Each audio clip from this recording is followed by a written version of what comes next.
Good morning, everyone. This is Father Nate, missionary priest in Italy. Today is Tuesday, June 24th of 2025, and we are celebrating today the solemnity of the Nativity of St. John the Baptist. Today we'll read the Gospel from the Mass during the day of this wonderful feast, and it comes to us from Luke's Gospel, chapter 1, verses 57 through 66, and verse 80. When the time arrived for Elizabeth to have her child, she gave birth to a son. Her neighbors and relatives heard that the Lord had shown his great mercy toward her, and they rejoiced with her. When they came on the 8th day to circumcise the child, they were going to call him Zechariah after his father. But his mother said in reply, "No, he will be called John." But they answered her, "There is no one among your relatives who has that name." So they made signs, asking his father what he wished him to be called. He asked for a tablet and wrote, "John is his name," and all were amazed. Immediately his mouth was opened, his tongue freed, and he spoke, blessing God. Then fear came upon all their neighbors, and all these matters were discussed throughout the hill country of Judea. All who heard these things took them to heart, saying, "What then will this child be?" For surely the hand of the Lord was with him. The child grew and became strong in spirit, and he was in the desert until the day of his manifestation to Israel. It might come as sort of a surprise, but one of the symbols in art that's associated with St. Ambrose is a beehive. Sometimes you'll see a beehive at his feet, like in stained glass windows, and in fact, St. Ambrose is the patron of beekeepers. Now that patronage stretches back to Ambrose's childhood, when, according to a tradition, as a child he fell asleep near a beehive, and the bees began to swarm his face, even going in and out of his mouth.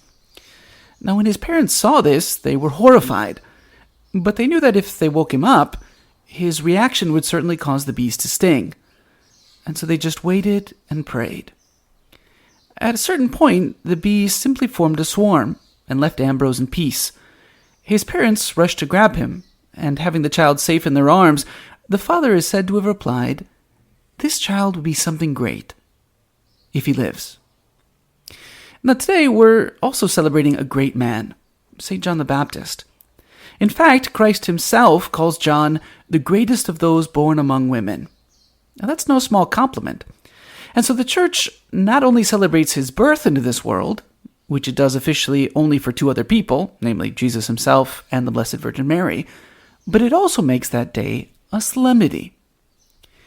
In today's Gospel, we heard that the neighbors of Zechariah and Elizabeth took these things, meaning all of the events surrounding John's birth, to heart, and overcome with fear, asked themselves, what will this child be?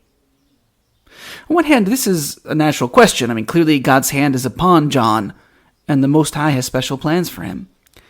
But it's interesting that the neighbors are afraid. For Aquinas, fear is the passion, or we could say the emotion, that results from perception of a future evil. In other words, fear means that something bad is coming down the pipe. Something bad is going to happen.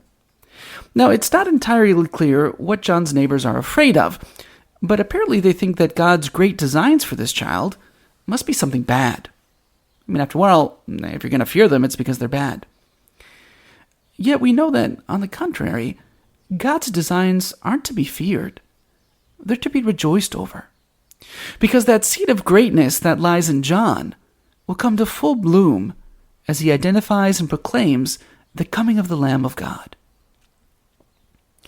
Now that seed of greatness, planted within each of us at our baptism, is entrusted to us as well. To each of us, the question is asked, what will this child be? The greatness of holiness lies within our reach. It simply means to carry out faithfully our duties, to love what Christ loves, and to continue, no matter how slowly, along the path to heaven. Now, God's will is not something to be feared, although sometimes, it can seem that God's will and desires aren't our own.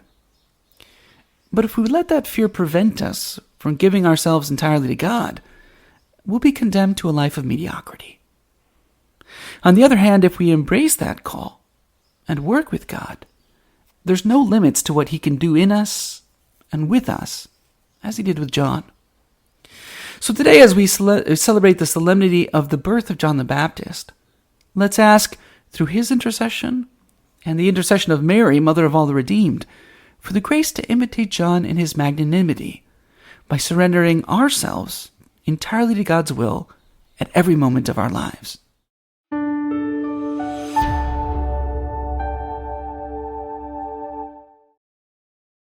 If you found this video fruitful, please feel free to share it with a friend or family member.